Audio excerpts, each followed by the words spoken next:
نحمده ونصلي على رسوله الكريم اما بعد اعوذ بالله من الشیطان الرجیم بسم اللہ الرحمن الرحیم رب اشرح لي صدری ویسر لي امری واحلل عقدۃ من لسانی یفقهوا قولی آمین یا رب العالمین۔ السلام علیکم۔ اور آج سیرہ ہم نے شروع کرنی ہے جہاں پہ ہم نے چھوڑی تھی، لاسٹ ٹائم ہم نے چھوڑی تھی جہاں پر رسول صلی اللہ علیہ وسلم اور حضرت ابو بکر یہ دونوں غار ثور تک پہنچ چکے ہیں۔ غار ثور مکہ سے 5 میل کے فاصلے پر ہے، اور یہ 5 میل کی واک علی الصبح یا آدھی رات کو اندازہ کر سکتا ہے کوئی بھی کہ کیا حال ہوگا۔ اور کہتے ہیں کہ ان دونوں نے یہ واک جو ہے وہ ٹپ ٹوز لٹرلی اپنے پنجوں کے اوپر کی تاکہ ان کے پیروں کے بھی نشانات نہ پڑ سکیں زیادہ اور کوئی ان کا سراغ نہ لگا سکے۔ اب سوچنے کی بات یہ ہے کہ ابو بکر نے جو اپنے ساتھ جو اونٹ تیار کیے تھے وہ کہاں ہیں اور باقی سارا ان کا پروویژن کہاں ہے۔ تو آپ یہ دیکھیں کہ یہ ابو بکر کی پلاننگ تھی جو اتنے عرصے سے کر رہے تھے کہ انہوں نے غار ثور جیسا ایک غار ڈھونڈا، اور غار ثور جو ہے وہ بہت ہی یونیک ہے ان اے سینس کہ وہ کوئی ایسا غار نہیں ہے کہ آپ پہاڑ کے اوپر چل رہے ہیں اور آپ کو ایسے کھوس ہی نظر آئی اس میں ایک اور آپ اس میں چلے گئے۔ وہ ایسے نہیں ہے، وہ ایسے ہے کہ آپ پہاڑ پہ چلتے ہیں اور اس کا جو دروازہ ہے وہ آپ کے قدموں میں آتا ہے، وہ نیچے ہے اور اس میں اتر کر آپ جاتے ہیں اندر، تو لٹرلی آپ پہاڑ کے اندر ہوتے ہیں۔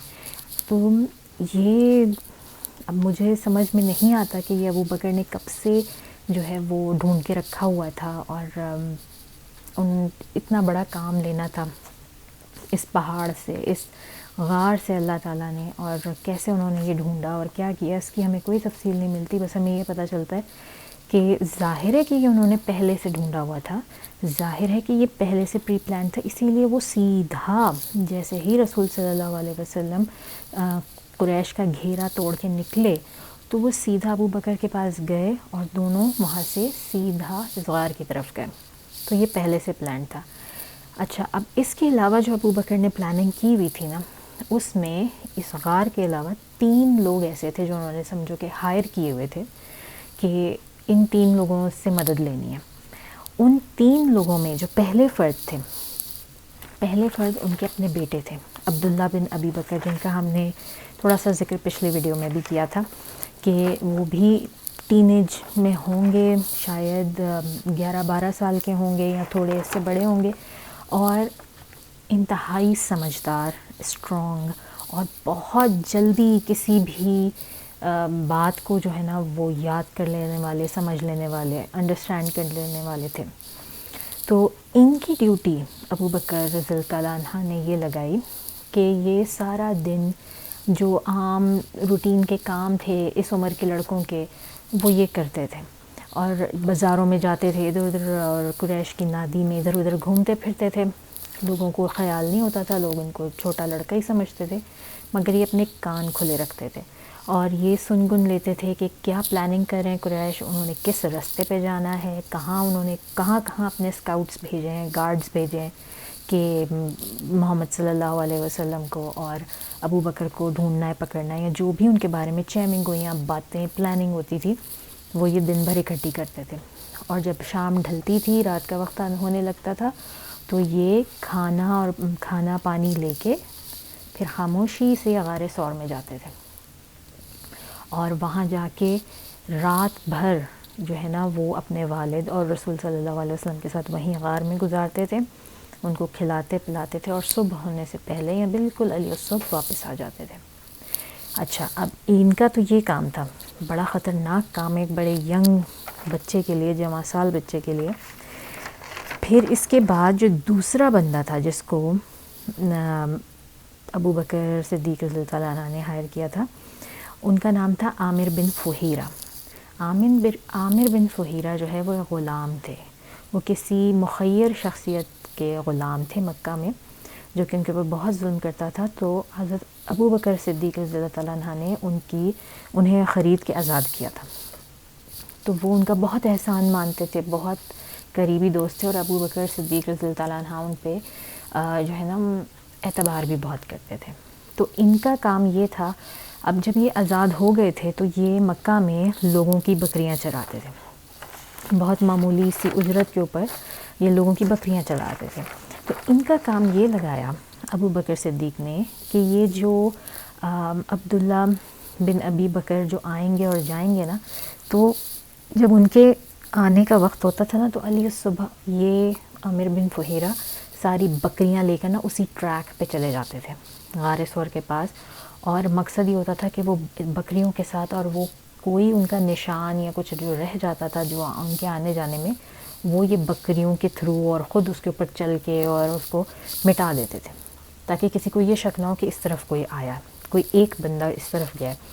تو یہ وہاں پر اپنی بکریاں چراتے تھے اور اس طرح ان کے سارے نشانات مٹاتے رہتے تھے، اور یہ بھی ان کو جا کے پھر شام میں بکریوں کا دودھ وغیرہ دیتے تھے رسول صلی اللہ علیہ وسلم کو اور ابو بکر کو کہ وہ دودھ پی لیں۔ تو اس طرح سے، اور پھر ابو بکر صدیق رضی اللہ عنہ نے پلان بنایا تھا کہ وہ 3 دن اور 3 راتیں جو ہیں وہ غار ثور میں رہیں گے، تاکہ سب کچھ ٹھنڈا ہو جائے، معاملات ٹھنڈے ہو جائیں، اور قریش جو ہیں وہ ڈھونڈ ڈھانڈ کے ارد گرد کے علاقوں میں ڈھونڈ ڈھانڈ کے تھک جائیں، اور ان کی توجہ اس سے ہٹ جائے کہ وہ کہیں قریبی ہو سکتے ہیں، وہ اس پہ پڑ جائیں کہ ہاں وہ کہیں دور چلے گئے ہیں اور مدینہ کے قریب پہنچنے والے ہیں۔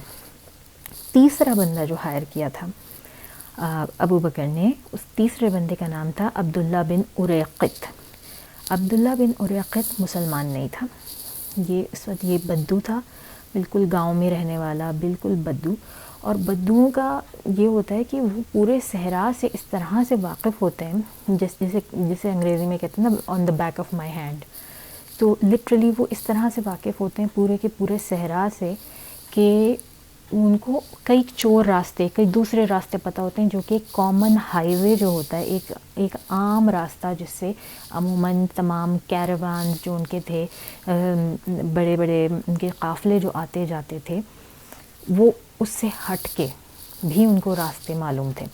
اور بلیو اٹ اور ناٹ، اس دور میں بھی پکی روڈز تو نہیں تھیں، لیکن باقاعدہ راستے موجود تھے، ایک شہر سے دوسرے شہر جانے کا، پھر وہاں سے نکل کے تیسرے شہر اور پھر آگے ملک کراس کرنے کے پراپر راستہ موجود تھا، اور اس کے اوپر نشانات ہوتے تھے کہ کہیں کنواں ہے پانی وغیرہ کا، کہیں کوئی سرائے ہے، کہیں کوئی ایسا سٹاپ ہے جہاں پہ جانور آپ کے ریفریش کر لیے جاتے ہیں یا عدل بدل کیے جاتے ہیں۔ تو اس طرح کے راستے انہوں نے اس وقت بھی بنائے ہوئے تھے۔ تو اب ان لوگوں کو ظاہر ہے معلوم تھا کہ یہ تو خطرے سے خالی نہیں ہے، یہ لوگ کسی بھی صورت ایسے کسی کامن راستے پر نہیں جا سکتے، تو ان لوگوں نے اسی لیے اس شخص کو ہائر کیا، عبداللہ بن اریقط، اور نہ صرف اس کو ہائر کیا بلکہ نکلنے سے پہلے حضرت ابو بکر صدیق نے اپنے اونٹ جو انہوں نے تیار کیے ہوئے تھے وہ اس شخص کے حوالے کیے، اور سامان رسد جو اسماء رضی اللہ تعالیٰ عنہ نے پیک کر کے دیا تھا، ذات النطاقین یاد ہے نا، اس وقت وہ سب اس کے حوالے تھا، اور اس کے ساتھ جو ہے نا وہ پلاننگ کی ہوئی تھی کہ یہ تیسرے روز صبح کے وقت، علی صبح جو ہے جب رات گزر جائے گی تیسری، تو پھر یہ بندہ آئے گا اور ان کو ملے گا آگے، اور اسی غار میں ملے گا، اور پھر یہ وہاں سے اپنا سفر شروع کریں گے۔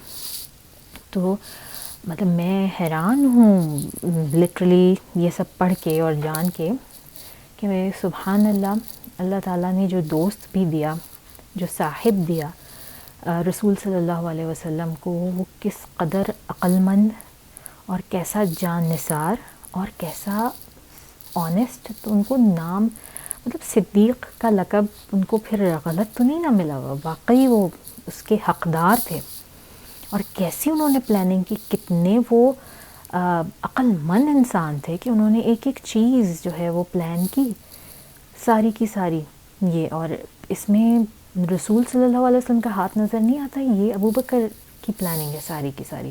ابو بکر خود بھی ٹریڈر تھے، تو بہت لوگوں کو جانتے تھے، اور یہ بھی ہم ذکر پہلے کر چکے ہیں کہ ایک تو وہ اس علم کے بڑے ماہر تھے جس کو کہتے ہیں نا علم النصاب، اس کے بہت ماہر تھے، اور پھر وہ ٹریڈر بہت کامیاب تھے، بہت پیسے والے تھے، مگر انہوں نے سب کچھ اپنا دین کے لیے لگایا۔ اچھا جی، coming back to this story, تو اب یہ عبداللہ بن اریقط، اچھا اب آپ امیجن کریں نا کہ یہ لوگ غار ثور میں گئے ہیں، اور آپ یقین کریں کہ غار ثور ویسا نہیں تھا جیسا کہ آج کل ہے. آج کل لوگوں نے وہاں پہ جا کے اس کو کافی بڑا کر دیا، کافی کھلا کر دیا. یہ ایک نارمل جیولوجیکل فینومینا ہے کہ جب آپ کسی جگہ جاتے ہیں، کسی نیچرل اس طرح کی سائٹ پہ جاتے ہیں، کسی پہاڑ پہ، کسی غار میں، تو اتنے زیادہ وہاں پہ ٹورسٹ اور لوگ ہر روز جاتے ہیں اور سالوں سال سے جا رہے ہیں، آ رہے ہیں، کہ جب وہ جاتے ہیں اور جب وہ واپس آتے ہیں تو وہ اپنے پیروں کے ساتھ کچھ مٹی وہاں سے لے آتے ہیں، اور وہ چیز ڈسپلیس ہوتے ہوتے ہوتے ہوتے وہ جگہ کھلی ہو جاتی ہے، بڑی ہو جاتی ہے. اس کی مثال صفا اور مروہ کی بھی ہے کہ صفا اور مروہ کتنی چھوٹی چھوٹی پہاڑیاں ہیں کہ ہم ان پہ جا کے آرام سے بیٹھے ہوتے ہیں، اور ان کو اب تو بلاک کر دیا ہوا ہے انہوں نے.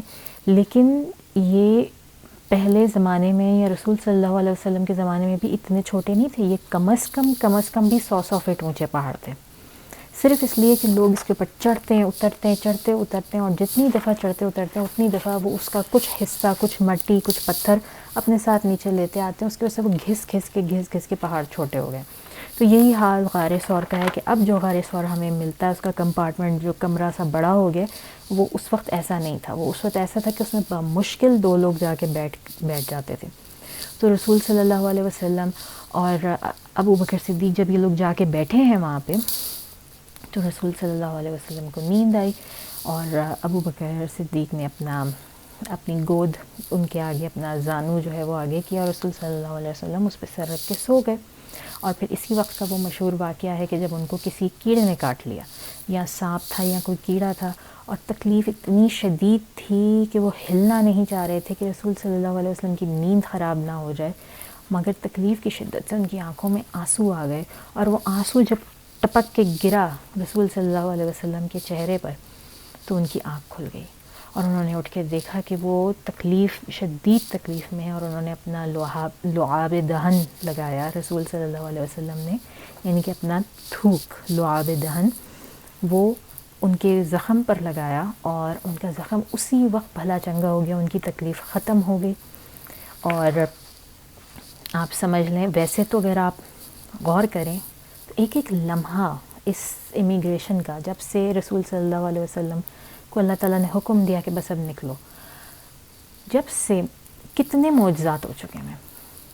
پہلا تو یہی معجزہ تھا کہ اس سے پہلے کہ قریش پلاننگ بناتے دارالندوہ میں، اللہ تعالیٰ نے رسول صلی اللہ علیہ وسلم کو کہا جاؤ اور تیاری پکڑو، تم نے آج نکلنا ہے. پھر دوسرا، جب ان کو گھیرا تو بنا ان کی نظروں میں آئے اللہ تعالیٰ نے ان کو ان کے بیچ میں سے نکالا. پھر تیسرا، یہ غار ثور میں اس طرح سے چھپنا ان کا، جو کہ بالکل اپوزٹ ڈائریکشن میں تھا، یہ مدینہ کی ڈائریکشن میں نہیں تھا. آئی وش آئی could show you guys the maps، کیونکہ میں خود جب پڑھ رہی ہوتی ہوں نا تو مجھے اتنا ہوتا ہے کہ میں نے ایک کمپیوٹر پہ اپنے جو ہے نا وہ میپ کا پیج کھولا ہوتا ہے، اور میں کانسٹنٹلی میپ پہ بھی نیویگیٹ کر رہی ہوتی ہوں کہ فلانی جگہ یہاں ہے، فلانی جگہ یہاں ہے. تو مجھے ایسا لگتا ہے میرے دماغ میں نا پوری ایک پکچر چل رہی ہے اس چیز کی. اچھا جی، تو کہاں تھے ہم؟ تو انہوں نے ہاں مسلسل معجزے چل رہے ہیں. اور پھر یہ معجزہ کہ جو ہے وہ اس طرح سے ابو بکر کو سانپ نے کاٹ لیا، اور ان کا رسول صلی اللہ علیہ وسلم کے صرف تھوک لگانے سے وہ بالکل بھلے چنگے ہو گئے. اچھا جی، تو انس بن مالک سے مروی ہے، ایک روایت ہے، حدیث ہے، وہ کہتے ہیں کہ ابو بکر نے ہمیں خود ڈیٹیلز بتائی نا اپنے سفر کی. غار ثور کی ایک بہت ہی مختلف طرح کا غار تھا، غار حرا جیسا نہ تھا، بلکہ اس کا رستہ اوپر تھا. اس میں اتر کر کچھ ہل جل کر کے وگل کر کے نیچے کی طرف جاتا ہوا رستہ تھا، اور پھر اتنی جگہ تھی کہ بس 2 آدمی وہاں کھڑے ہو سکتے تھے یا بیٹھ سکتے تھے. ابو بکر کہتے ہیں کہ میں اس میں اوپر کی طرف قریش کے لوگوں کو آتا جاتا دیکھتا تھا. اچھا، اب سوال یہ ہے، اس حدیث کو میں بیچ میں پاز کر رہی ہوں، کہ قریش کے لوگ ان کی اتنی پلاننگ کے باوجود ان کے پیچھے پہنچ کیسے گئے؟ سوچنے کی بات ہے نا. دس جرنی از نتھنگ لیس دین ایک کوئی ایڈونچرس مووی. لٹرلی یہ تو مجھے ایک ایڈونچرس مووی کا پلاٹ لگتا ہے، اتنا زبردست ہے یہ سارا. قریش کے لوگ ان کے پیچھے پہنچ گئے. اچھا جی، اب پھر ہم تھوڑا سا ریوائنڈ کرتے ہیں، اس وقت میں جاتے ہیں جب یہ لوگ نکلے وہاں سے، اور قریش کو پتہ چلا جیسی صبح ہوئی اور انہوں نے دیکھا کہ یہاں پر تو رسول صلی اللہ علیہ وسلم نکلے ہی نہیں اپنے گھر سے باہر، اور جہاں وہ جھانک رہے تھے جھریوں میں سے یا ان کی کھڑکیوں میں سے، تو ان کو نظر آ رہا تھا کہ وہاں پہ بستر پہ لیٹے ہوئے ہیں. لیکن پھر جب انہوں نے دیکھا کہ وہ اٹھے ہی نہیں، اور صبح اٹھے اور حضرت علی اٹھ کے وہ باہر نکلے، تو انہوں نے حضرت علی کو پکڑ لیا اور انہوں نے پوچھا ان سے یہ کہاں ہے رسول صلی اللہ علیہ وسلم. حضرت علی کچھ نہیں بولنے کی، تو انہوں نے کہا مجھے کیا پتا، میں تو سو رہا ہوں، بس مجھے سلا کے چلے گئے تھے وہ کہیں. تو اب انہوں نے حضرت علی کو لے جا کے مارا پیٹا بھی، ان سے پوچھ گچھ کرنے کی کوشش کی مگر کوئی فائدہ نہیں ہوا. حضرت اسما سے کرنے کی کوشش کی، کوئی فائدہ نہیں ہوا. تو اب یہ شدید غصے میں انہوں نے دوبارہ اپنی ایک میٹنگ کی، اور ان کا اب ہم کیسے ان لوگوں کو تلاش کریں، اگر وہ رات کے بیچ میں ہی نکلے ہیں تو زیادہ دور نہیں گئے ہوں گے. تو انہوں نے اپنی گارڈز کی ٹولیاں بنائیں موب کی، اور ان کو جو کامن راستے تھے ان پہ تعینات کر دیا کہ بس ان کو زندہ یا مردہ پکڑ کے لاؤ. اور نہ صرف یہ بلکہ انہوں نے جو ہے ان کے سر کے اوپر 100 سرخ اونٹ، جو کہ ایک بیت تھی، جو مطلب ایک بلڈ منی جسے ہم کہتے ہیں نا، کسی کے خون بہا، وہ مقرر کر دیا کہ چاہے زندہ چاہے مردہ جو ان کو پکڑ کے لائے گا، تو 100 اونٹ رسول صلی اللہ علیہ وسلم کے سر پہ اور 100 اونٹ حضرت ابو بکر صدیق رضی اللہ تعالیٰ عنہ کے سر پہ رکھ دیے. اب لوگ جو ہیں وہ نیچرلی سب کے سب اس میں لگ گئے نا، اتنی بڑی رقم. ایک اونٹ اس زمانے میں ایسا ہے جیسے آج کی ایک فراری. اب آپ اندازہ کر لیں، آپ کو 200 فراریوں کی جو ہے وہ آفر کوئی کرے، تو پورا کا پورا مکہ ارد گرد اور خبر یہ جو ہے وہ ایسے جنگل کی آگ کی طرح سے پھیلی، ہر کوئی پیچھے لگ گیا. لٹرلی پرائیویٹ ڈیٹیکٹیوز جو ہے نا ان لوگوں کے بیچ میں ایسے لوگ تھے جو کہ رستہ معلوم کرنے کے لیے نا اسپیشلسٹ تھے، کہ سراغ رساں، آج کل کے ہم پرائیویٹ ڈیٹیکٹیوز ان کو کہہ سکتے ہیں. مگر ہم پرانی موویز کے دیکھتے ہیں تو ان میں جو ہے وہ نظر آتا ہے ہمیں کہ کوئی ایسا اسپیشلسٹ جو کہ ٹریکر ہو، باقاعدہ جو رستے کو ٹریک کر سکتا ہو. تو ان لوگوں میں بھی وہ موجود تھے. تو ان میں جو ایک ٹریکر تھا وہ پتہ نہیں کس طرح سے وہ ان کو غار ثور کی بیس تک لے گیا. اس نے کہا یہاں تک تو میں 100% شیورٹی سے کہہ سکتا ہوں کہ یہاں تک وہ لوگ آئے ہیں، مگر اب اس کے آگے یہ پہاڑ شروع ہو گیا. پہاڑ کیونکہ پتھروں کا بنا ہوا ہے تو میں اس کو ٹریک نہیں کر سکتا. اب یہ آپ کو خود دیکھنا پڑے گا کہ وہ پہاڑ کراس کر گئے ہیں، دوسری طرف نکل گئے ہیں، یا اوپر ہیں یا اندر ہی ہیں. تو اس وجہ سے یہ ابو جہل، امیہ بن خلف، یہ سارے جو بڑے بڑے ٹاپ کے لیڈرز اور دشمنان اسلام تھے نا، یہ سب کے سب اوپر چڑھ کے، جو سور کا پہاڑ تھا اس پہ چڑھ کے اور تلاش کر رہے تھے ان کو. بری طرح سے تلاش کرتے کرتے یہ غار ثور کے اوپر سے بھی گزرے. تو اسی وقت جو ہے نا وہ حضرت ابو بکر بہت ایجیٹیٹ ہوئے نا، ایک دم پینک ہو گئے نا، اور انہوں نے ایک دم سرگوشی میں جا کے نا رسول صلی اللہ علیہ وسلم سے کہا یا رسول اللہ، اگر یہ ہمیں ڈھونڈنا چاہے نا تو بس ان کو صرف اتنا کرنا ہے کہ ان کو بس نیچے دیکھنا ہے اور ہم انہیں نظر آ جائیں گے. یعنی کہ وہ نیچے سے اوپر دیکھ رہے ہیں تو ان کو وہ نظر آ رہے ہیں، اور بس ان کو اتنا کرنا ہے کہ اپنے پاؤں کے پاس دیکھیں اور یہ ہمیں دیکھ لیں گے.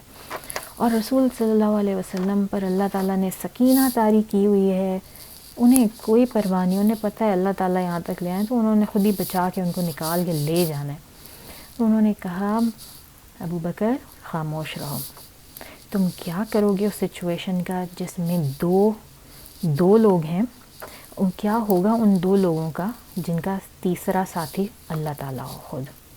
بس رسول صلی اللہ علیہ وسلم نے یہ کہا، اور عربی میں کچھ اس طرح سے کہا یا ابا بکر ما ظنوک بسنین اللہ ثالثہما.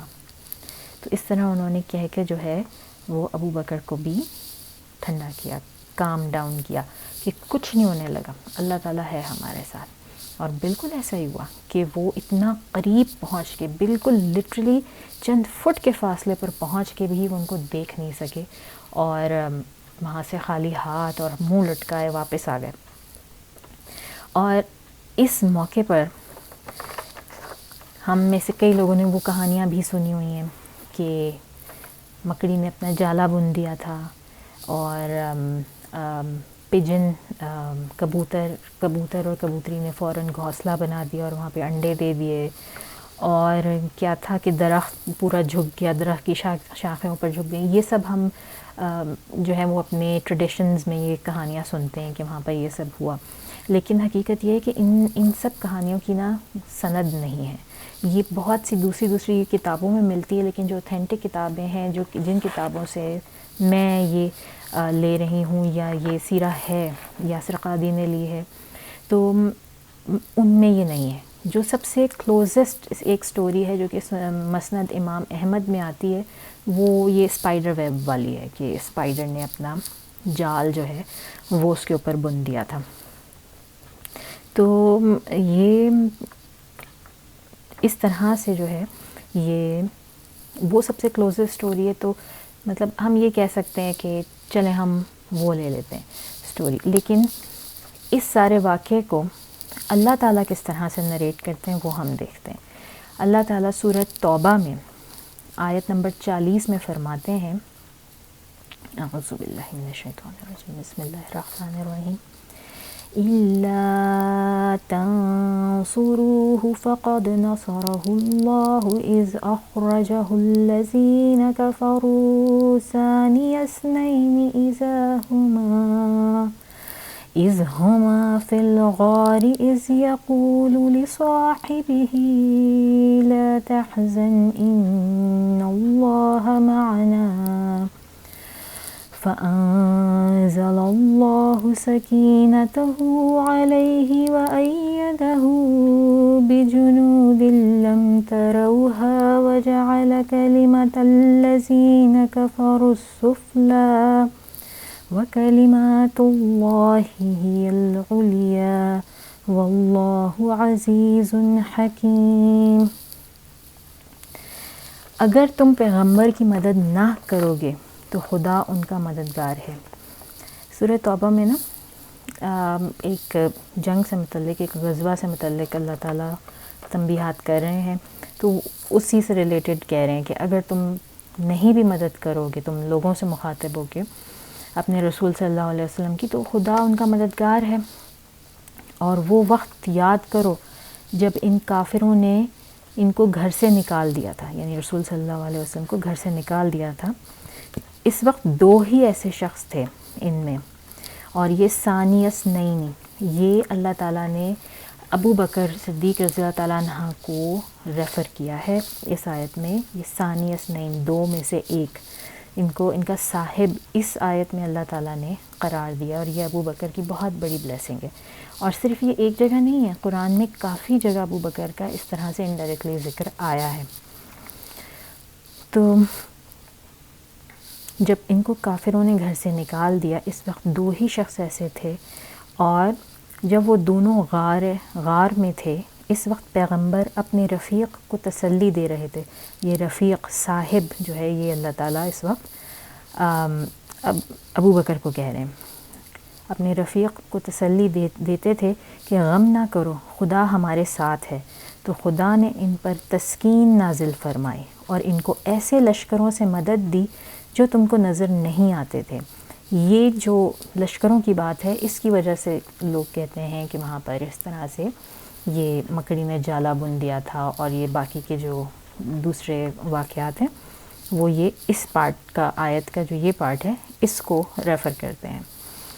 ان کو ایسے لشکروں سے مدد دی جو تم کو نظر نہیں آتے تھے، اور کافروں کی بات کو پست کر دیا. اور بات تو خدا ہی کی بلند ہے، اور خدا زبردست حکمت والا ہے. تو یہ دیکھیں، ایک آیت میں اللہ تعالیٰ نے یہ کیفیت ان کی جو ہے نا غار میں ٹھہرنے کی، یہ پوری کی پوری بیان فرما دی ہے. تو جناب اب یہ دونوں 3 دن اور 3 راتیں وہاں پر رہنے کے بعد، تیسری رات کی صبح کو عبداللہ بن اریقت آتے ہیں.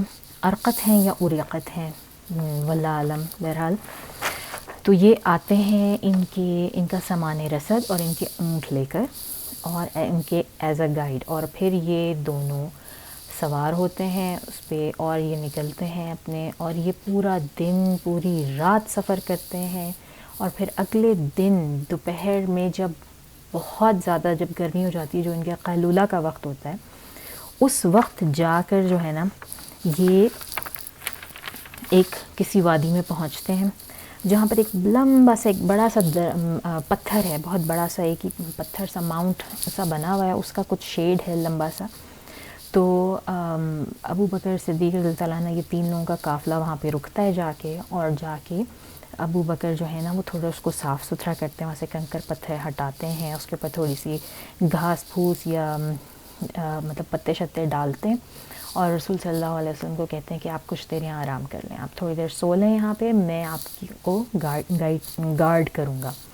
اور خود یہ جو ہے وہ ان کے گارڈ پہ کھڑے ہو جاتے ہیں، ابو بکر صدیق رضی اللہ تعالیٰ عنہ، اور رسول صلی اللہ علیہ وسلم سو جاتے ہیں وہاں پہ. اب جس وقت یہ گارڈ پر ہوتے ہیں تو اس وقت یہ ہوتا ہے جناب کہ ایک شخص، ایک چرواہا جو ہے نا اپنی بکریاں لے کے وہ ان کی طرف آتا ہوا دکھائی دیتا ہے. تو ابو بکر اس کے پاس جا کے اس سے پوچھتے ہیں تم کون ہو، کہاں سے آئے ہو؟ تو وہ ان کو بتاتا ہے کہ میں فلاں آدمی ہے مدینے کا، میں اس کا چرواہا ہوں اور میں اس کی بکریاں لے کر آیا ہوں. تو ابو بکر اس کو کہتے ہیں کہ اچھا تو کیا تم ہمیں تھوڑا سا دودھ دو گے، ادھار دو گے؟ اور یہ مطلب پورے عرب کی ہاسپٹیلٹی ہے کہ لوگ اس طرح، مطلب ان کو پتہ تھا کہ کوئی مسافر اس طرح مل جائے تو بھوکا پیاسا ہوتا ہے تو ضرور اس کو آفر کرتے تھے. تو اس نے کہا ہاں میں بالکل آپ کو دیتا ہوں، اور اس نے ایک برتن نکالا اپنا پیالہ سا جو کہ لکڑی کا بنا ہوا تھا، اس میں دودھ نکالنے لگا. تو ابو بکر نے کہا ٹھہرو، پہلے یہ جو تمہاری بکری ہے نا اس کے تھنوں کو اچھی طرح سے صاف کرو، اس کے اوپر کوئی ڈسٹ کوئی کچھ لگا ہوا نہ ہو، اس کو صاف ستھرا کر کے پھر دودھ نکالنا. اور پھر اسی طرح انہوں نے، اور پھر ابو بکر خود کر کے دکھایا، مطلب ابو بکر ہی نریٹ کر رہے ہیں نا اپنی سٹوری کہ کس طرح وہ کہاں کہاں سے گزرے اور کیا کیا واقعات پیش آئے. تو انہوں نے جو ہے وہ اس بندے نے دودھ نکال کے ان کو دیا. ابو بکر کہتے ہیں میرے پاس ایک مشکیزہ تھا، ایک جو ہے میرے ساتھ جس میں پانی تھا، جس سے رسول صلی اللہ علیہ وسلم اور میں وضو کرتے تھے اور ہم پینے کے کام میں بھی لاتے تھے. تو گرمی کی شدت اتنی تھی کہ میں نے جو ہے اس دودھ کے پیالے کے بیچ میں تھوڑا پانی ڈالا تاکہ وہ ٹھنڈا ہو گیا. جب وہ ٹھنڈا ہوا تو پھر اب میں نے چاہا کہ میں جا کے رسول صلی اللہ علیہ وسلم کو پیش کروں، لیکن وہ سو رہے تھے اور میں ان کو جگانا بھی نہیں چاہتا تھا. لیکن جب میں ان کے قریب گیا تو میں نے دیکھا کہ ان کی آنکھ کھل چکی ہے. تو انہوں نے مجھ سے دودھ کا پیالہ میں نے ان کو دیا اور انہوں نے سیر ہو کے پیا، اور میں خوش ہو گیا کہ انہوں نے اچھی طرح سے پی لیا. تو پھر انہوں نے مجھ سے پوچھا کہ ابو بکر اب کیا ہمارے چلنے کا ٹائم ہو گیا ہے، اب ہمیں چلنا چاہیے؟ تو میں نے کہا جی رسول اللہ اب ہمیں آگے نکلنا چاہیے. تو یعنی کہتے ہیں کہ یہ لوگ تقریباً جو ہے نا وہ 12-13 دن کا ان کا سفر تھا، اور اس کے دوران یہ لوگ بہت سے ڈفرینٹ قبائل سے، گاؤں سے قریب سے ہوتے ہوئے گزرے. اچھا اب ان کا جو سفر تھا نا وہ اس میں بھی ایک بات جو بہت انٹرسٹنگ ہے وہ یہ ہے کہ کچھ سال قبل سے مطلب ہے میرا شاید پچھلی صدی میں، کافی سال پہلے، تقریباً 30-40 سال پہلے، ان لوگوں نے ایک نیا روٹ بنایا، مکہ سے مدینہ کا ایک نئی ہائی وے بنائی. پہلے ان کی اسٹریٹ ہائی وے تھی، اور انہوں نے انجینئرز ہائر کیے جنہوں نے لٹرلی وہ راستہ جو ہے نا اس کو نیویگیٹ کیا، اس کو فائنڈ آؤٹ کیا جس پہ رسول صلی اللہ علیہ وسلم نے ہجرت کی تھی. اور اس راستے کو انہوں نے نام دیا طریقۃ الہجرت، اور انہوں نے اس راستے کے اوپر پورا ہائی وے بنایا، and that is said to be the best route to Medina. اور یہ رستہ جو ہے نا یہ سیدھا نہیں ہے بلکہ یہ جدہ سے ہوتے ہوئے اس کو اوپر سے کراس کرتے ہوئے اور سمندر کے قریب سے گزرتے ہوئے جاتا ہے مدینہ کی طرف، اور اس کو طریقۃ الہجرت کہتے ہیں. آج بھی وہ ہائی وے موجود ہے اور اس کا نام انہوں نے طریقۃ الہجرت ہی رکھا ہوا ہے. تو وہ اسی نام کے اوپر ہے. تو جب کبھی ہم مکہ سے مدینہ ٹریول کریں تو ہم اس بات کو سوچ سکتے ہیں یا مطلب امیجن کر سکتے ہیں کہ ارے یہ وہی راستہ ہے جس پہ رسول صلی اللہ علیہ وسلم نے ہجرت فرمائی تھی، اور اللہ تعالی ہمیں اس کی توفیق عطا فرمائے، ہمیں بلائیں وہاں پہ. تو یہ ایک چھوٹا سا پوائنٹ تھا کہ میں نے کہا شیئر کر لوں. اچھا جی، اب راستے میں ان کو اسی طرح جس طرح یہ چرواہا ملا تھا، اب جب ملتے ہیں لوگ تو ایک دوسرے کو پہچانتے ہیں، ایک دوسرے سے بات چیت کرتے ہیں، اور جو ہے بتاتے ہیں کہاں سے ہو، ہم کہاں سے ہیں. تو جب ان سے کوئی بھی شخص پوچھتا تھا نا ابو بکر سے، بھئی آپ لوگ کون ہیں، کہاں جا رہے ہیں، یہ کون ہے آپ کے ساتھ، تو ابو بکر فوراً کہتے تھے یہ میرے رہبر ہیں، یہ میرے گائیڈ ہیں، یہ مجھے گائیڈ کر رہے ہیں، یہ مجھے راستے کی طرف گائیڈ کر رہے ہیں. اس کو اسلام میں کہتے ہیں توریہ. توریہ کا مطلب ہے کہ آپ جھوٹ نہیں بولتے، مگر آپ اپنی بات کمپلیٹلی کھل کے بھی نہیں بتاتے، اور اس کو سننے والے پر چھوڑ دیتے ہیں کہ وہ اس کا کیا مطلب نکالتا ہے. اب ابو بکر صدیق کا معنی تو یہ تھا کہ یہ مجھے اللہ کے راستے کی طرف گائیڈ کر رہے ہیں، مجھے صحیح راستہ دکھا رہے ہیں. لیکن جو سمجھنے والا شخص ہے وہ سمجھتا تھا کہ اچھا یہ مسافر لوگ ہیں اور یہ ان کے گائیڈ ہیں اور باقی دو ان کو فالو کر رہے ہیں. تو اس چیز کو توریہ کہتے ہیں اور یہ اسلام میں جائز ہے. تو ابو بکر صدیق جو ہیں وہ اس طرح سے انٹروڈکشن کرواتے تھے رسول صلی اللہ علیہ وسلم کا اور اپنا. اچھا جی، پھر ایک بہت انٹرسٹنگ واقعہ ہجرت کے دوران جو ہے نا، یہ میں آپ کو ہجرت کے دوران کے جو ان کا سفر گزر رہا ہے، یہ میں اس کے بیچ کے میں تقریباً آپ کو 6-7 واقعات سناؤں گی. تو اس میں ایک بہت جو سب سے انٹرسٹنگ واقعہ ہے نا وہ ہے سراقہ ابن مالک کا. سراقہ ابن مالک جو ہے یہ بنو مدلج ایک سب ٹرائب تھا، یہ اس کا سردار تھا، اور اس تک بھی خبر پہنچ چکی تھی کہ ان دو لوگوں کے سر کے اوپر اس طرح 100 اونٹوں کا جو ہے وہ انعام رکھا گیا ہے، اور یہ بھی اس چکر میں تھا کہ اس کو یہ انعام مل جائے. تو یہ اپنی ایک میٹنگ میں بیٹھا ہوا تھا بنو مدلج کی، اور کہ اچانک ایک آدمی آیا اور اس نے آتے ساتھ ہی کہا کہ او سراقہ، مجھے لگتا ہے بلکہ مجھے یقین ہے کہ میں نے کچھ لوگوں کو نا دور سے جاتے ہوئے دیکھا ہے، اور جو کہ سمندر کے ساحل کے قریب سے گزر رہے تھے، اور مجھے یقین ہے کہ یہ محمد صلی اللہ علیہ وسلم اور ان کے ساتھی ہیں جن کے سر کے اوپر انعام رکھا گیا. اب جب سراقہ نے یہ سنا نا تو اس کو کہہ دیا کہ نہیں تمہیں نا غلط فہمی ہوئی ہوگی، مجھے پتہ ہے کہ وہ کون ہے، اور وہ مجھے بتا کے گئے تھے کہ انہوں نے اس طرف جانا ہے، تو وہ نہیں ہے. حقیقت یہ تھی کہ سراقہ کو یقین ہو گیا تھا کہ یہ وہی لوگ ہیں، اور لیکن اس کو لالچ یہ تھا کہ مجھے انعام کا پیسہ یا انعام کے اونٹ جو ہیں وہ کسی اور کے ساتھ شیئر نہ کرنے پڑے، میں صرف اور صرف اکیلا پورا کا پورا انعام حاصل کروں. تو یہ تھوڑی دیر کے بعد نا بہانہ بنا کے اس گیدرنگ سے اٹھ کے جا کے اپنے گھر گیا، اپنی باندی جو تھی، غلام جو تھے، ان کو کہا کہ تم جلد از جلد میرا اونٹ تیار کرو، میرا گھوڑا تیار کرو، میری سواری تیار کرو. خود یہ تیار ہوا، اس نے اپنا نیزہ لیا اور اپنے نیزے کی نوک نیچے کی طرف رکھی تاکہ پتہ نہ لگے کسی کو. اپنے آپ وہ تیار کیا، وہی تیر کمان، ترکش اور جو ہے تلوار اور نیزہ سب کچھ لے لوا کے، اور یہ جلدی سے نکلا، بڑی جسے کہتے ہیں نا بجلی کی تیزی کے ساتھ یہ نکلا، اور جو راستہ اس شخص نے بتایا تھا یہ اس کے اوپر پڑ گیا.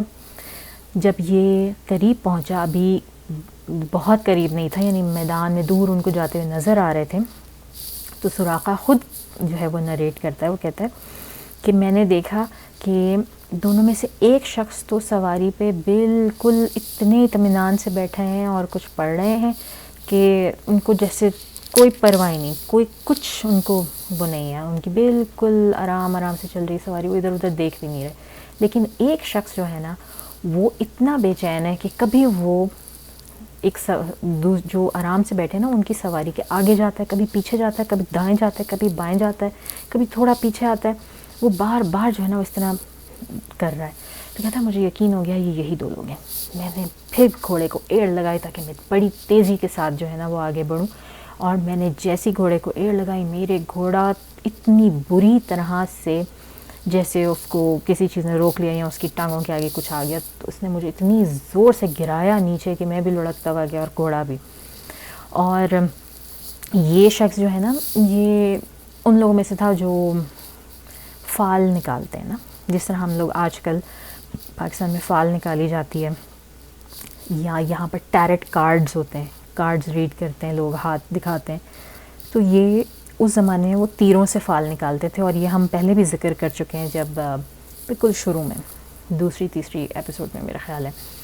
تو اس طرح سے اس نے بھی اسی وقت کیا کیا، اپنے تیروں کی فال نکالی، اور کہتا ہے کہ میری فال وہ نکلی جو کہ مجھے بالکل پسند نہیں تھی. یعنی کہ اس کا مطلب ہے کہ اس کی فال میں آیا کہ مجھے آگے نہیں بڑھنا چاہیے، میں یہاں سے واپس پلٹ جاؤں. کہتا ہے لیکن میں نے اس کو اگنور کیا. ظاہر انعام اتنا بڑا تھا کہ میں نے اس کو اس وقت اگنور کیا. میں دوبارہ گھوڑے پر سوار ہوا، پھر میں نے گھوڑے کو ایڑ لگائی، تھوڑا آگے گیا، اور پھر گھوڑا اتنی بری طرح اسی طرح گرا اور اس نے مجھے گرایا. پھر کہتا ہے پھر میں نے دوسری دفعہ جو ہے وہ فال نکالی، اور دوسری دفعہ بھی فال میں یہی آیا کہ مجھے آگے نہیں بڑھنا چاہیے. میں نے پھر اس کو اگنور کیا، اور پھر میں دوبارہ تیسری دفعہ گھوڑے پہ سوار ہوا. اس دفعہ میں ان کے اتنے قریب پہنچ گیا کہ مجھے رسول صلی اللہ علیہ وسلم کے قرآن پڑھنے کی آواز آئی تھی. یعنی کہ وہ بیٹھے ہوئے تھے اونٹ پر، اور جو آرام سے جو شخص بیٹھا ہوا تھا وہ رسول صلی اللہ علیہ وسلم تھے، اور جو شخص بہت پینک کے عالم میں آگے پیچھے اوپر نیچے پھر رہا تھا ان کے، وہ ابو بکر صدیق تھے. کیونکہ ابو بکر صدیق جو ہے نا وہ رسول صلی اللہ علیہ وسلم کے پروٹیکشن میں ان کا گارڈ کر رہے تھے. کبھی ان کو لگتا تھا کہ ان کو آگے سے پروٹیکشن کی ضرورت ہے، کوئی ایک دم سے آگے نہ آ جائے تو وہ آگے چلے جاتے تھے. کبھی ان کو لگتا تھا ان کو پیچھے زیادہ پروٹیکشن کی ضرورت ہے تو وہ پیچھے آ جاتے تھے. اسی طرح دائیں بائیں وہ مسلسل اس پینک کے عالم میں رسول صلی اللہ علیہ وسلم کا گارڈ اس طرح بنے ہوئے تھے. ایک اکیلا بندہ جو ہے وہ گارڈ کر رہا تھا. اور سبحان اللہ، کیا وہ صاحب ہیں، کیا وہ دوست ہیں، کیا وہ صدیق ہیں. مطلب ان امیجنیبل، ان بلیویبل. ایسی دوستیاں نہیں ہوتی. لوگ اس طرح کی دوستیاں نہیں کرتے، یا کوئی کرے تو اس پہ بلیو نہیں کرتے. تو ابو بکر خود کہتے ہیں کہ مجھے اپنی جان کی کوئی پرواہ نہیں تھی. اگر مجھے مار دیتے تو ایک بندے نے مرنا تھا، لیکن اگر رسول صلی اللہ علیہ وسلم کو پکڑ لیتے یا مار لیتے تو پوری کی پوری امت ختم ہو جاتی. تو مجھے اتنی فکر تھی کہ رسول صلی اللہ علیہ وسلم کو کوئی کچھ نہ کہہ دے، کوئی پیچھے ہمارے آ نہ جائے.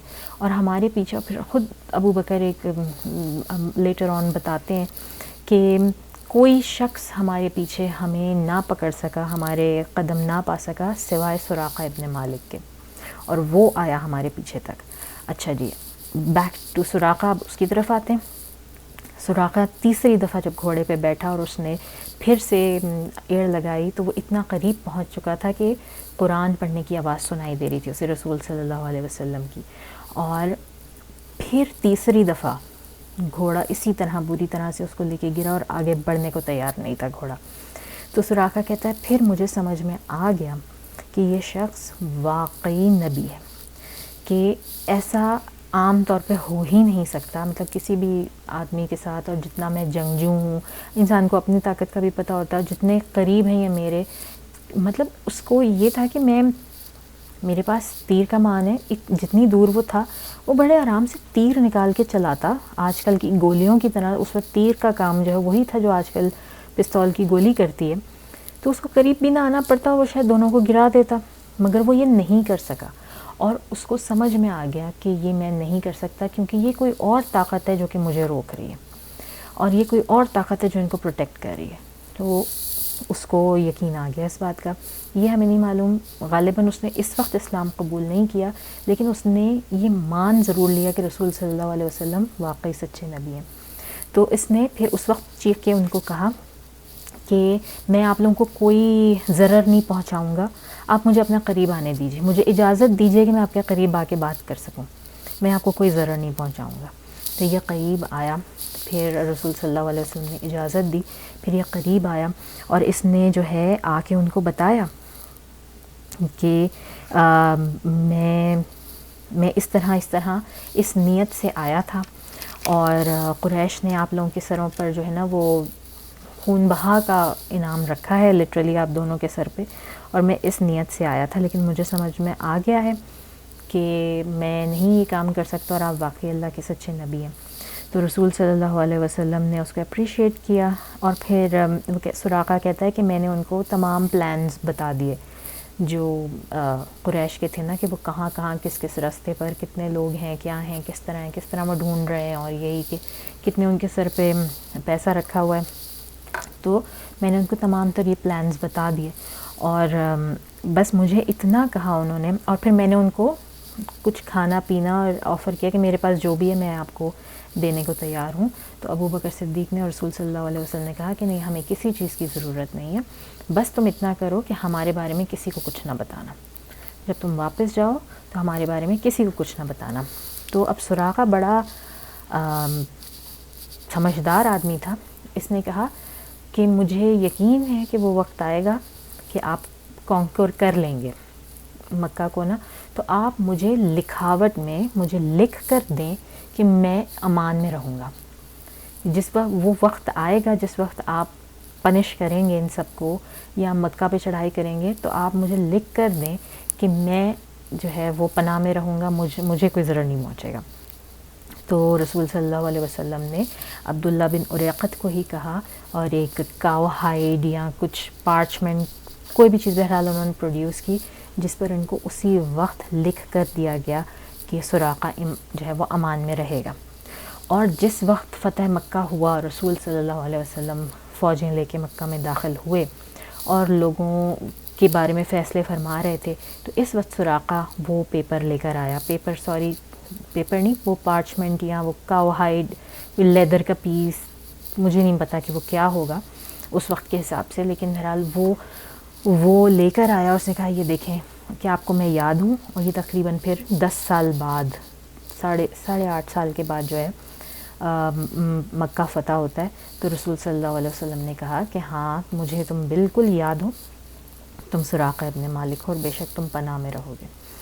تو یہ سراقہ کی کہانی تھی. اچھا، اب جب سراقہ پلٹ کے جانے لگا نا، تو رسول صلی اللہ علیہ وسلم ایک دم پلٹے، انہوں نے کہا سنو سراقہ، اگر میں تمہیں یہ خوشخبری سناؤں کہ ایک روز تمہارے ہاتھوں میں کسریٰ کے سونے کے کنگن ہوں گے، تو تمہیں کیسا لگے گا؟ اور یہ ایک اور معجزہ ہے. ایک معجزہ تو یہ ہے کہ سراقہ کو پتہ چل گیا کہ یہ اس طرح سے اللہ تعالیٰ نے پروٹیکٹ کیا. پھر یہ دوسرا معجزہ یہ ہے کہ یہاں پہ رسول صلی اللہ علیہ وسلم پریڈکشن دے رہے ہیں، کسریٰ کے ہاتھ کے کنگن تمہارے ہاتھوں میں ہوں گے. کسریٰ کون ہے؟ کسریٰ بادشاہ ہے پرشین امپائر کا، فارس کا.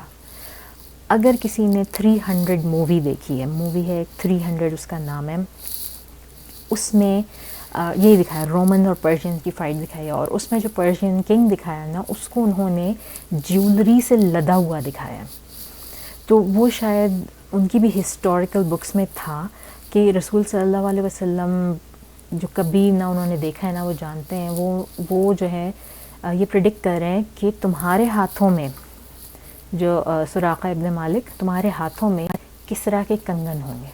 کہ وہ وہ ہاتھوں میں کوئی اسپیشل کنگن پہنتا تھا بادشاہ ان کا. اور یہ کسریٰ بھی جو ہے نا، یہ اس کا ٹائٹل ہے. جس طرح سیزر قیصر روم کہا جاتا ہے، اور ایجپٹ کے ان کو فرعون کہا جاتا ہے، اور حبشہ کے جو تھے ان کو نجاشی کہا جاتا ہے، اسی طرح سے یہ کسریٰ بھی ٹائٹل ہے فارس کے جو بادشاہ ہوتے تھے ان کا. اور یہ پریڈکشن پوری کب ہوتی ہے؟ یہ پریڈکشن پوری ہوئی حضرت عمر رضی اللہ تعالیٰ عنہ کے دور میں، جب فتح کیا گیا اور فارس کو توڑ دیا مسلمانوں نے، اور مسجد نبوی کا صحن بھر گیا ان تمام زیورات اور ٹریجر سے جو مسلمان فوجیوں نے وہاں سے فارس سے جو ہے وہ اکٹھے کر کے بھیجے، ان سے بھر گیا. تو اس زیور کے بیچ میں نا حضرت عمر رضی اللہ تعالیٰ عنہ خود گھسے اور وہ ڈھونڈنے لگے.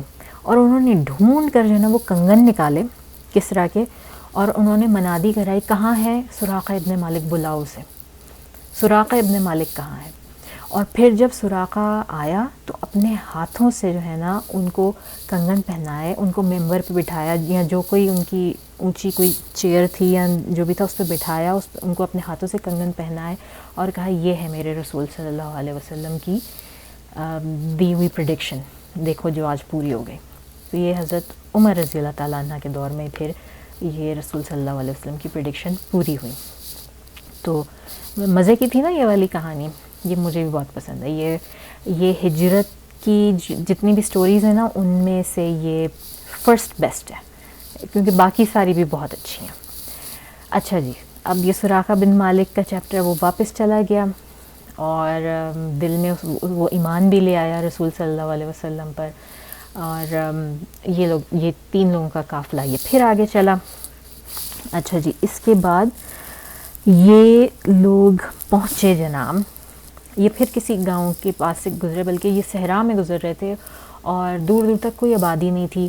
ان کو ایک ٹینٹ نظر آیا، ایک خیمہ نظر آیا، اور وہ خیمہ جو ہے اس خیمے کے دروازے پہ جو کپڑے کا دروازہ ہوگا وہاں پر انہوں نے دیکھا کہ ایک بوڑھی عورت بیٹھی ہیں.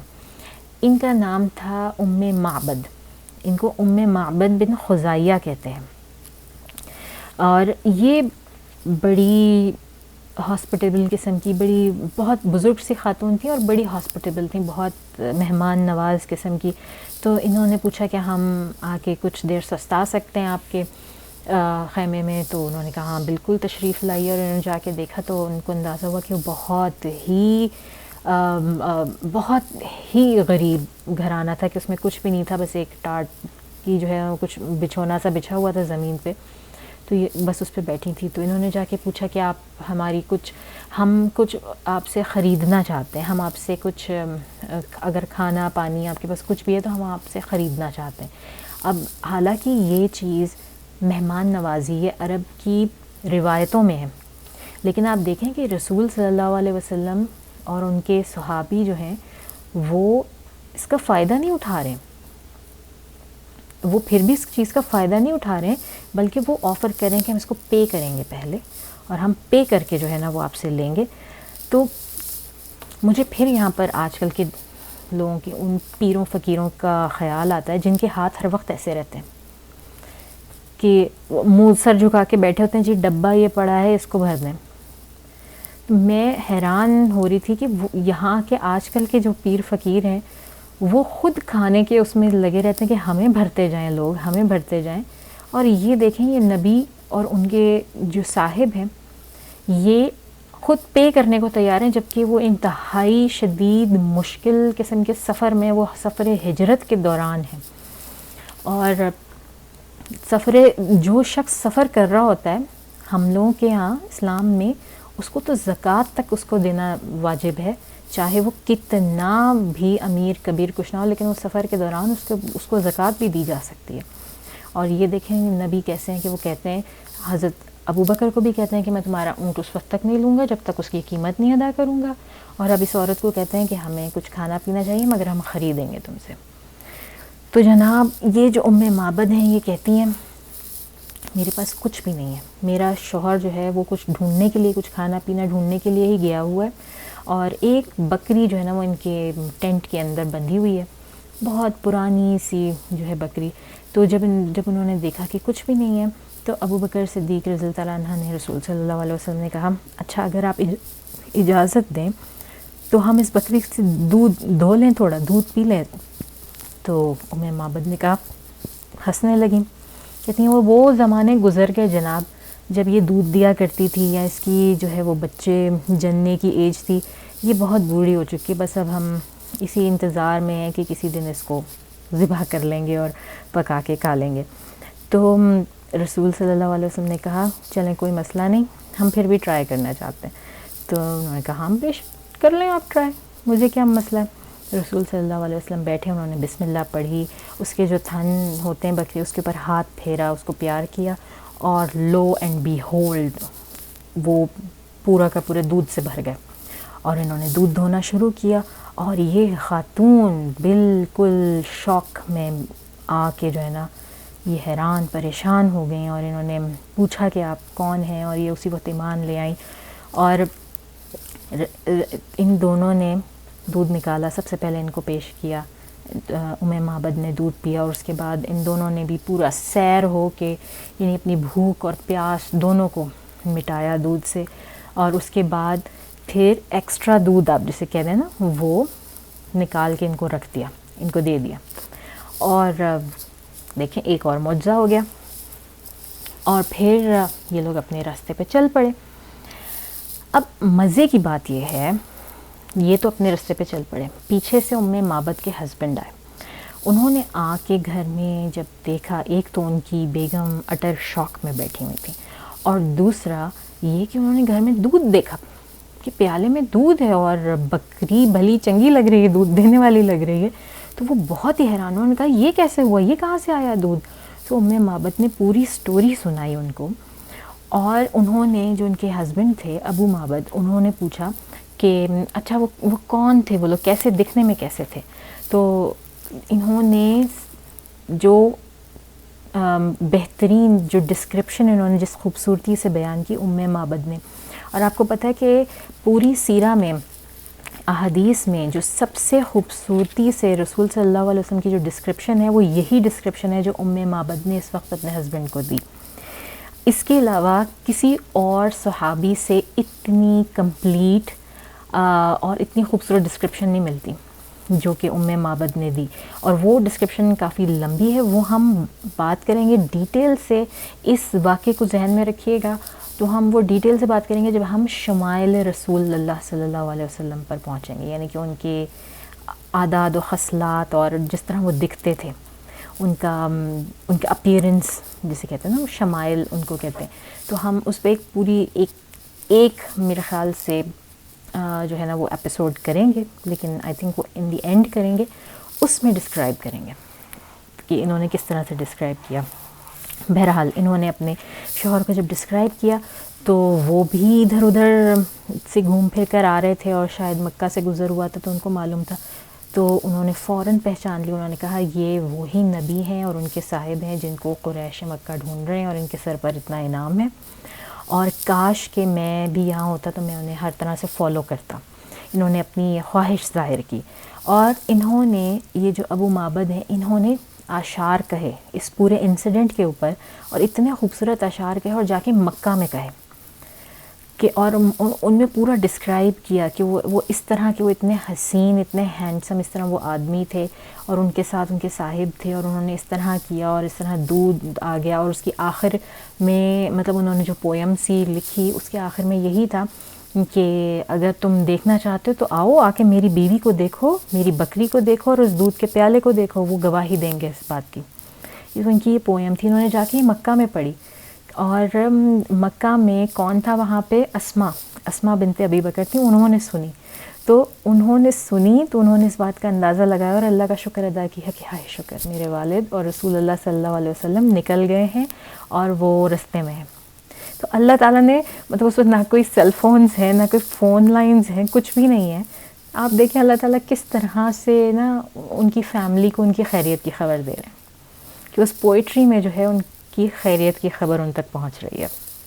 تو اس طرح سے یہ معبد کا، یہ میری سیکنڈ فیورٹ سٹوری ہے نا ہجرہ کی. تو اچھا جی، تو یہ ہو گیا. اچھا اب اس کے بعد پانچویں سٹوری جو ہے وہ یہ ہے کہ مدینہ جاتے ہوئے رسول صلی اللہ علیہ وسلم کی ملاقات ہوئی بریدہ بن الحسیب الاسلمی، یعنی کہ اسلمی قبیلے سے تعلق رکھتے تھے، اور تقریباً 80 کے قریب ان کے قبیلے کے اور لوگ موجود تھے. یہ ان سب نے رسول صلی اللہ علیہ وسلم کے ہاتھ پہ بیعت کی اور اسلام قبول کیا. اس کے بعد رسول صلی اللہ علیہ وسلم نے عشاء کی نماز پڑھی اور ان سب نے ان کی امامت میں نماز ادا کی. اور بریدہ جو ہیں وہ اپنے علاقے میں ہی رہے اور جب تک رسول صلی اللہ علیہ وسلم مدینہ نہیں پہنچ گئے، اور پھر احد کی جنگ کے دوران یہ جا کے دوبارہ رسول صلی اللہ علیہ وسلم سے ملتے ہیں.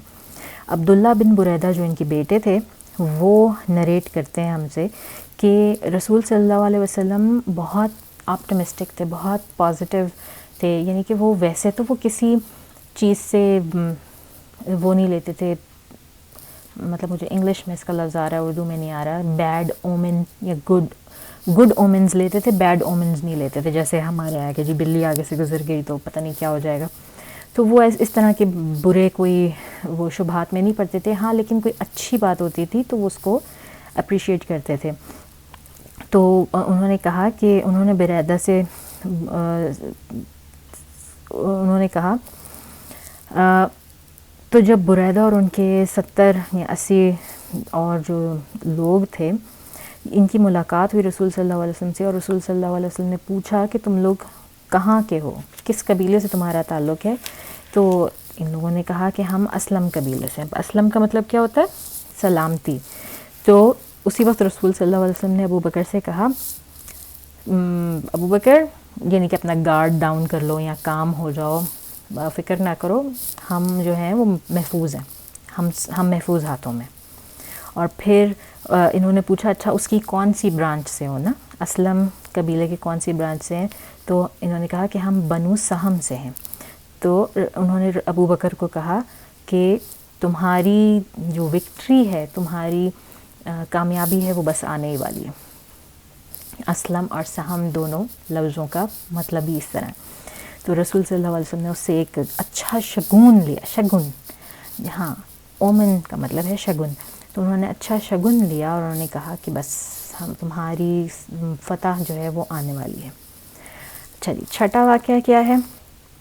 رسول صلی اللہ علیہ وسلم گزرے ابو اوس التمیم بن حجر ان کے پاس سے، اور یہ بھی ایک بہت مشکل ناموں کے بیچ میں ایک جگہ تھی. یہ وہاں سے گزرے. بہرحال اس بندے سے ان کی ملاقات ہوئی جس کا نام ابو اوس تمیم بن حجر تھا، اور اس نے دیکھا کہ یہ لوگ جا رہے ہیں اور ان کے اونٹ کے پیچھے ان کا جو سامان رسد ہے وہ ہے اور کافی بھاری ہے، جس کی وجہ سے کافی سلو ڈاؤن ہو رہے ہیں. تو اس نے کیا کیا کہ اس نے اپنا ایک بندہ، اپنا بچہ یا غلام، آئی ڈونٹ نو، جس کا نام مسعود تھا، وہ ان کی ہیلپ کرنے کے لیے ان کے ساتھ بھیج دیا. وہ اپنے جانور کے ساتھ آیا، ان کا کافی سامان اس نے اپنے ساتھ لاد دیا. تو یہ ان کی رفتار اور بھی تیز ہو گئی. تو اس طرح سے وہ کافی دور تک، غالباً قبا تک ان کے ساتھ گیا، اور پھر وہاں ان کو چھوڑ کے اور وہاں سے واپس آ گیا. اچھا جی، پھر ساتواں جو قصہ ہے، پھر یہ کس سے ملے؟ یہ ملے اچھا، اب ایسا ہے کہ اگر آپ کہیں سے گزر رہے ہیں اس دور میں، اور آپ کتنے دنوں تک آپ کسی بندے کی شکل نہیں دیکھ رہے، تو پھر اگر آپ کو کوئی نظر آ جاتا ہے تو پھر اس سے ہیلو ہائی کرتے بڑا خوش ہو جاتا ہے بندہ. تو ان کو ایک قافلہ ملا جو کہ تجارت کر کے واپس آ رہا تھا، اور اس کے کچھ لوگ جو ہیں وہ انہوں نے ابو بکر صدیق کو پہچان لیا، اور کہتے ہیں کہ اس قافلے میں الزبیر تھے جو کہ سیریا سے تجارت کر کے واپس آ رہے تھے. انہوں نے حضرت ابو بکر کو پہچان لیا، ان کی آپس میں الیک سلیک ہوئی، اور انہوں نے 2 وائٹ گارمنٹس بھی، ان کو کپڑا کے تھان یا گارمنٹس کچھ بھی آپ کہہ لیں، وہ ان کو گفٹ بھی کیے. ابو بکر صدیق رضی اللہ تعالیٰ عنہ کو اور رسول صلی اللہ علیہ وسلم کو یہ 2 کپڑے کے تھان جو ہیں وہ ان کو گفٹ کیے. تو اس طرح سے یہ یہ تقریباً 7 واقعات تھے جو کہ میں نے آپ کو سنائے. ان کے قبا تک پہنچنے سے پہلے رسول صلی اللہ علیہ وسلم اور ابو بکر صدیق جو ہیں وہ قبا تک پہنچنے سے پہلے یہ 7 واقعات ہیں. اور اس کے دوران ہمیں نہیں معلوم کہ کہاں تک جو ان کا گائیڈ تھا عبداللہ بن اریقط، وہ کہاں تک جو ہے وہ ان کے ساتھ گیا. بہرحال ایٹ سم پوائنٹ، شاید قبا پہنچنے تک یا اس سے پہلے، لیکن وہاں تک اس نے ان کو گائیڈ کیا جہاں تک کہ وہ شور ہو گیا کہ ہاں اس کے بعد اب یہ دونوں اپنا رستہ خود ڈھونڈ سکتے ہیں.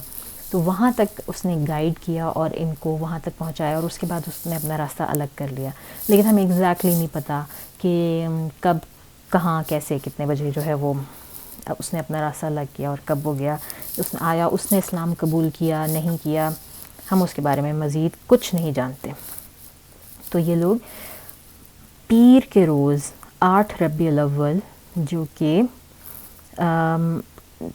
نبوت کا 14واں سال ہے، اور اگر اس کو کنورٹ کیا جائے ہمارے اس میں دوسرے کیلنڈر میں، تو یہ سپٹمبر 23 622 عیسوی اللہ کے رسول صلی اللہ علیہ وسلم قبا میں ان کی آمد ہوتی ہے. اور قبا جو ہے وہ مدینہ سے کچھ فاصلے پر ہے، اور قبا میں انہوں نے 4 دن جو ہے وہ ٹھہرنے کا پروگرام بنایا. وجہ اس کی کیا تھی؟ رسول صلی اللہ علیہ وسلم حضرت علی کا انتظار کر رہے تھے. حضرت علی وہاں رک گئے تھے نا، تو 3 دن حضرت علی بھی رکے وہاں پر، اور 3 دن کے اندر انہوں نے وہ تمام امانتیں جو کہ رسول صلی اللہ علیہ وسلم نے ان کو دی تھیں کہ یہ لوٹا دینا، وہ سب کو وہ امانتیں لوٹا کے 3 دن کے بعد حضرت علی بھی تنہا جو ہیں وہ نکل پڑے مائیگریشن کے لیے. اور ہم دیکھیں گے کہ وہ یہاں قبا میں آ کے جو ہے رسول صلی اللہ علیہ وسلم سے ان کی ملاقات ہوتی ہے. لیکن میرا خیال ہے کہ اب تک کے لیے ہم اتنا ہی رکھتے ہیں، اور اگلی ویڈیو میں ہم بات کریں گے رسول صلی اللہ علیہ وسلم کی انٹری قباء میں پہلے اور قباء کے بعد مدینہ میں، اور پھر کہاں ٹھہرے، اور یہ بات کریں گے کہ کیوں مدینہ ہی کیوں، وہیں پر وہ کیوں اللہ تعالیٰ نے اس کو سلیکٹ کیا مدینہ کو. پہلے بھی کر چکے ہیں لیکن تھوڑی سی اور ڈیٹیل میں یہ بات بھی کریں گے. تو پھر اجازت دیجیے اور اپنی دعاؤں میں یاد رکھیے. اب تک کے لیے اتنا ہی. السلام علیکم ورحمۃ اللہ وبرکاتہ.